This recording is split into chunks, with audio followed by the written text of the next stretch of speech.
People often talk about the need to eliminate emotion when you're trading. And I think we can think about that in several ways. One is the simple notion of not being prey to your own feelings, emotions related to extraneous events like an argument with your wife, an argument with your children coming in and, as it were, feeding off that anger to do things you wouldn't otherwise do in the market. There's another way of thinking about that insofar as Keynes once said, the problem for the speculator is to anticipate what the average trader is going to do tomorrow, today.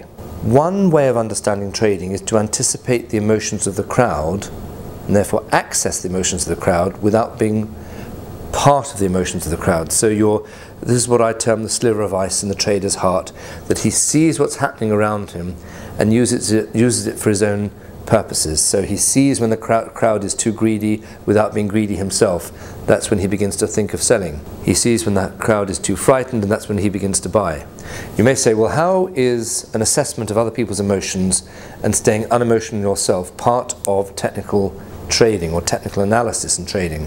And it's the combination that is powerful of understanding other people's emotions and following the charts, looking for the patterns. Another way to think about emotion is reacting to the perceived risks or not of a position, or the disappointments and pleasures of a closed position.